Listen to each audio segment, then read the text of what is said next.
Has the laser cannon been loaded aboard my jet? Everything has been prepared as you ordered. But how did you get permission to return to New York, Master? To the efforts of a pompous, misguided.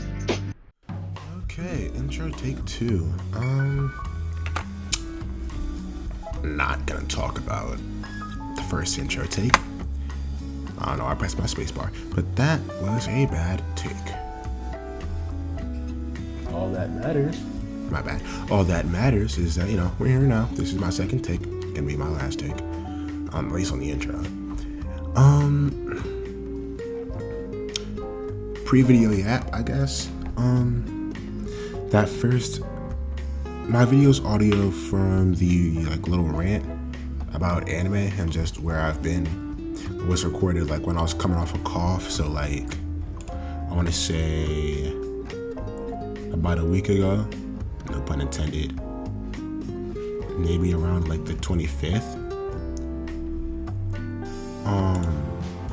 Is when it was recorded, the 5th, around there. Somewhere between the 25th and the 3rd, maybe. Bro, can you honk any louder? Why is your car going off at 8:30 p.m.? Thank you. Anyway, yeah, so that audio was recorded in advance, but it was edited the day you guys saw that video. Let's see, what else? I don't know if y'all follow Gamer Subs, but if you're into JoJo's, you probably saw Gamer Subs and JoJo's had a collab, and I copped the Jolene cup because even in manga, Jolene is one of the best JoJo's of all time. Can't debate me about that. In my opinion, it goes Jolene, Josuke, Johnny. That's my dog if you can hear him walking. It goes Jolene, Josuke, Johnny. All really close to each other. But that's just pre-video yap. Well, not pre-video, but you know what I mean. Pre-actual video yap. Without further ado, let's just get right into what is essentially the greatest character in fiction all time. Fight me about it. Let's go. Opening this act, we see Dia crawling around on the ground to find a caterpillar who I decided to name Yoit. I didn't get the reference and I don't know the name's meaning, but I thought it was cool and I picked it. The conversation takes a sort of turn to something more serious, with Akarsha talking about how video games are more of a form of escapism for her, helping her distract her from the crushing emptiness and hopelessness of life. But seeing how Dia reacted, she just plays it off as a joke and allows Dia to again change subject, but this time to how Obama won the election. Akarsha brings up the point, however, that they outlawed gay marriage in California because Prop 8 had passed. Considering the situation that the main cast is in, excluding Noelle for now, this sucks, badly. Already growing up in a situation where they can't feel safe telling their parents about their sexuality, they can't even safely get married in their home state. Yes, it was overturned in 2010, so it only lasted 2 years, but they had no idea how long it'd last. But seeing Yoik the caterpillar crawl up Dia's arm, Akarsha calls out how gross that is, but Dia corrects her and explains that caterpillars are really only dangerous if you eat them, and returns him back to his humble abode. Now, after an assumedly tiring and long day of school, I guess, the girls are getting ready to play baseball, and Akarsha just takes her time to talk to everyone that's there. She walks over to Dia, who's resting her head on Min's shoulder and showing her a picture of a seagull she took. Deciding to talk to Min, who's right next to Dia, sees getting visibly angry at her math textbook because she lied to her parents saying that she joined a tutor club, to which Noelle responds saying that she said the exact same lie. Akarsha decides to try and help Min with their math problem. Bill can paint a house in 5 hours. Mary can paint a house in 3. How long will it take? The answer is probably somewhere between 1 and 100 hours, I'd say. Anyway, we're talking about Min's answer. Min confidently says 8 because 5 plus 3 equals 8, which is obviously the correct answer. But everyone was disappointed for some reason. I don't know why. Deciding to talk to Noelle leads us to find out that she's been solving a professor's cube, which, if you don't know, is a 5 by 5 by 5, compared to a Rubik's Cube's standard 3 by 3 by 3. Like a dog when it sees its favorite toy, Dia's face lights up when she spots it and decides to help a little bit. Now that she's done, one side is completely red, but it ended up hindering Noelle's work, then help it. So she has to do completely undo, just pretend you didn't hear that, what Dia actually did to solve it properly. Talking to Dia for a second time while waiting for Chris and Liz to show up, Akarsha asks for wise advice from Dia, and Dia tells her that snowflakes are actually super tiny and not what you'd think based off of the Christmas decorations. More wise advice from Dia is that you can just make Nutella sandwiches and eat them if you really wanted to. And if you did that all day, you can have 3 meals for about $1.50 or $2.25 as of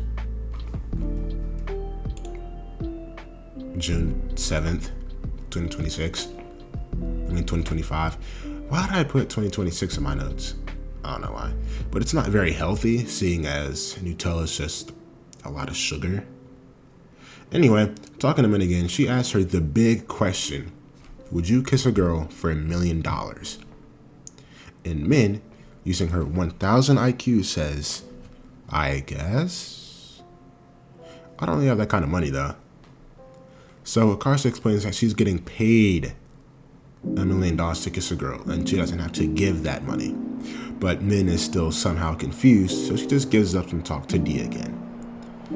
Coming back for more wise advice from her senior Dia tells her that putting whipped cream on your rice is a bad idea, and we find out that she thought it would make it like sticky rice, which is just not how you get sticky rice at all in the slightest.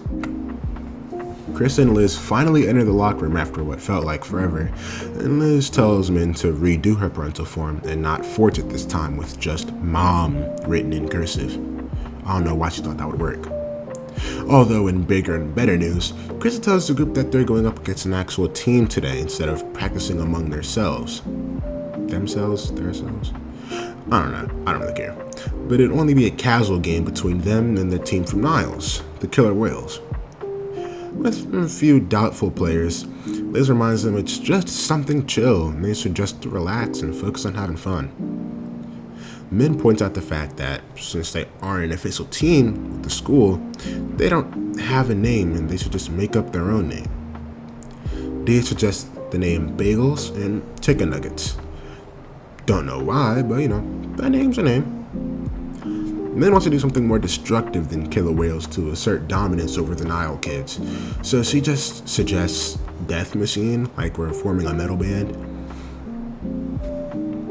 Dia builds off that idea and suggests Death Bagels. I kind of like that name, but it's whatever. Akarsha decides to pitch into and suggest the name The Sems, or The Semis. The Semis? I don't read Yaoi, so I don't know. With our cards on the table between bagels, chicken nuggets, global warming, death bagels, and the Sems, I chose the Sems.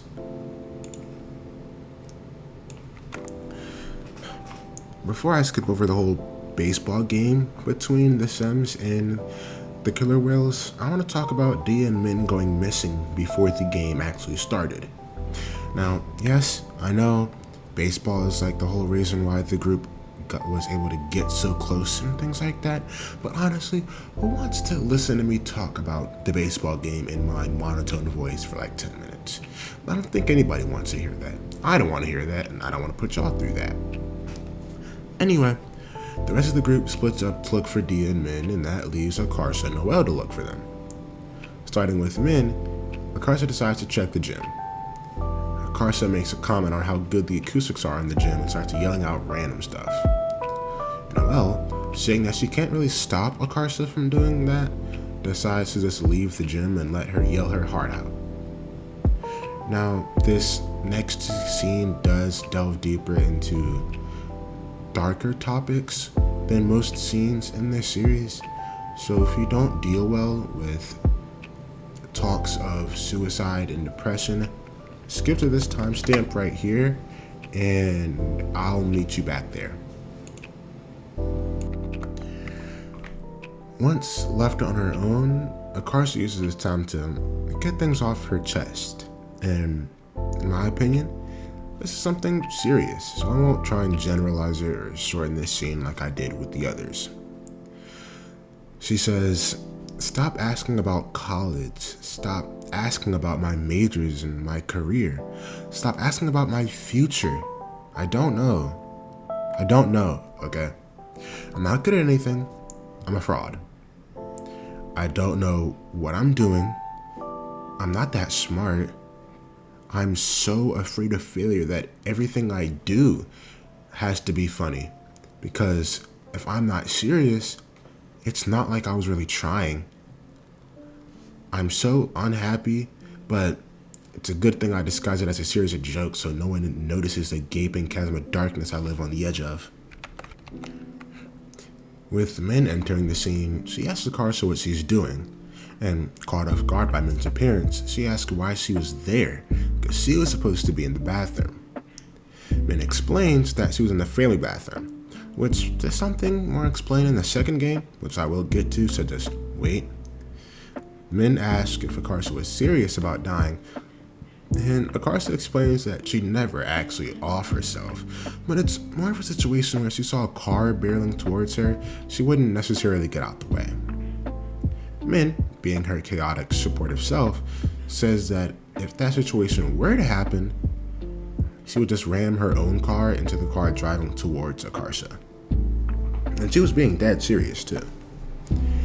This whole situation, in my opinion, is what solidified Akarsha, and by extension Min, as the best characters in Butterfly Soup, but mostly Akarsha, because of what she talked about and how she talked about it, because I have felt like the exact same down to a T.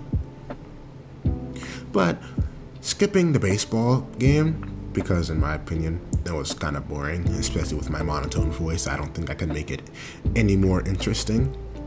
We meet June again, because for some reason they're going to two different high schools, and they played good old-fashioned American baseball with Akarsha's chaos mixed in. After the game, Min and Noelle are plotting revenge against Hayden for almost hitting Dia in the head with the ball. After a bit of thinking, they decide to throw a pad with a drop of Gatorade on it to scare the dudes on that team. Now, the next day I assume, Akarsha's at Dia's house again to walk to school with her, and that's when you see Yoit made a cocoon. Yoit is a caterpillar from earlier if you don't remember. Also, don't talk about my stutter. Dia says she's worried it won't ever wake up again, or someone might shake her or might forget about her. Akarsha reassures her and says that cocoons are actually pretty resilient. They can even remember certain things that they've learned as they turn into a butterfly, so it'll remember them. On in the walk to school, Dia finally works up enough courage and tells Akarsha that she's lesbian. Not really being surprised by this information, however, Akarsha says that she could tell about that because she was herself bi.